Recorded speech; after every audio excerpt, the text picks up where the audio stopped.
Some fascinating new data from Pew Research and illustrated by the Wall Street Journal. Let's go ahead and put this up there on the screen. Why tribalism took over our politics.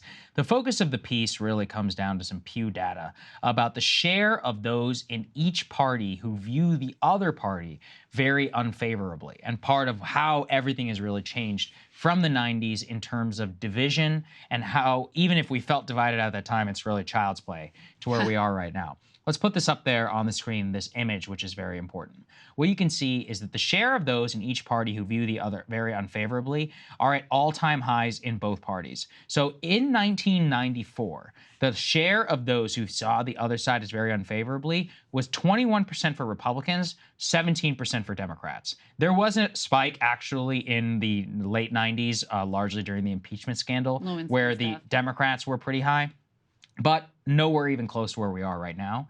You can see that 2008 was actually a major jump-off point for both parties, where the share began to rise and pretty much equalized around 40%. And we now stand at the most divided period really of all time, where 62% of Republicans say that they view the other party very unfavorably, and 54% of Democrats. Funnily enough, when Obama was president, the Republican vote was higher. When Trump was president, the Democratic one was higher. Depending on who that is, it's relatively marginal. But to have an outright majority of both people say that they view the others unfavorably is actually crazy, because it leads to a complete negative valence of all politics, in which everyone is voting, or the vast majority of people are voting against something. Right. They're voting explicitly to prevent, like you talked about in our show. Yeah. You were saying, like, the Biden people, they're not running on like any new abortion consensus. They're just like, no, we'll go back to the old one. We just want to stop them from doing something that you don't like. It's actually a very powerful message. Even in terms of the Trumpian message, it's not, you're not trying to build anything. Everything they're running against is like, we're going to reverse everything bad that we think that Biden did. Right. That's it. We're not going to build anything new. We're just going to go back. Yeah. And so in both of those visions, it appeals to this particular part of the electorate. And I think, though, that at the same time, we should remember these are partisan people. Many, hundreds of millions of people are actually left out of this conversation. True. People are like, I'm self-exiting this entire system. I don't belong here. I think we speak to some of those people. But the people who are politically activated, there's no question about where they stand politically. There's a lot of social trends that I think have led to this outcome. I mean, one of them is like the self-sorting that has occurred, even down to the like neighborhood by neighborhood and block by block level, where people just making choices about where they want to live, whether they're, you know, famously going to be closer to a Cracker Barrel or a Whole Foods. Right. And then just inadvertently surround themselves with people who share all of their political views, beliefs, and partisan affiliations.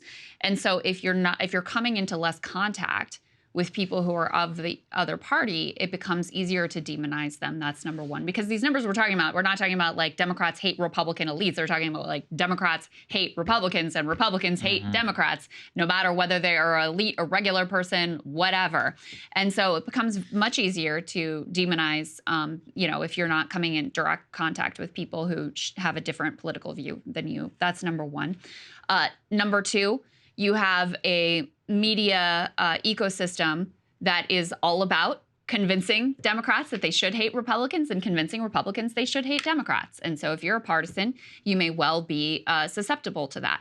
You have obviously like the rise of social media, and I don't think it's an accident that some of this really kicks off, really jumpstarts in the 2010s, 2012, around that time when smartphones become massively widely available and adopted, and when you also have social media driven by algorithms where it really again reinforces this desire for people to find their tribe online and like rep as hard as they possibly can for that tribe, because that's what gets them ahead in terms of the social media algorithms. But then that Wall Street Journal piece also points to a lot of social science research about just the way that our brains work. That's pretty interesting. So they say that it shows our need for collective belonging is forceful enough to reshape how we view facts and affect our voting decisions. When our group is threatened, we rise to its defense. So it makes sense that in a different time, 30 years ago, when people were living in more mixed enclaves where you had a lot more political views and ideologies, that if you're not like forming your identity online, your sense of belonging comes from your whole community, which is a variety of political beliefs. The fact that you used to have higher union density, same thing. You're going to have a lot of different ideologies represented within that, union hall environment. And so your sense of belonging comes not from you being a Republican or you being a Democrat, but being part of this group. As people increasingly identify as like whatever their partisan affiliation is, then you're going to have more of the belonging coming from just repping as hard as you can for that group and hating the other group. They specifically talk about this 2013 study, Saagar, that's really interesting, where they asked people to solve a math problem that had like a political valence to it. It was about concealed carry bans and whether or not they reduced crime rates. And if you were a political partisan and the correct math would lead you to like define your own ideology, even people who were really good at math would get the problem wrong because they just couldn't confront that like this data went against the thing that they believed. So it's a very sort of hardwired human thing to want to fit in and want to belong. And then I know I've been going on. The last thing I'll say is like Trump made so much politics so central to everything.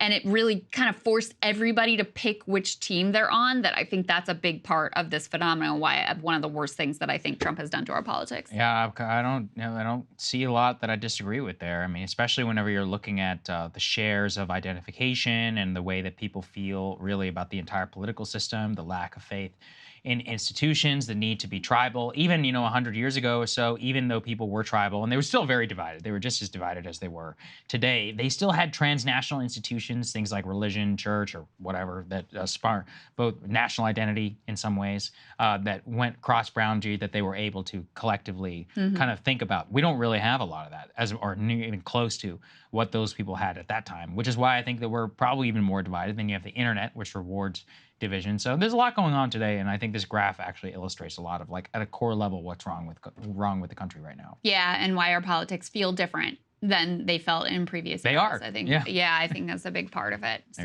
fascinating stuff. All right, we'll see you guys later. Hey guys, if you like that video, go to breakingpoints.com, become a premium subscriber, and help us build the best independent media organization on the planet. That's right. We're subscriber funded. We're building something new. We want to replace these failing mainstream media organizations. So again, to subscribe, it's breakingpoints.com.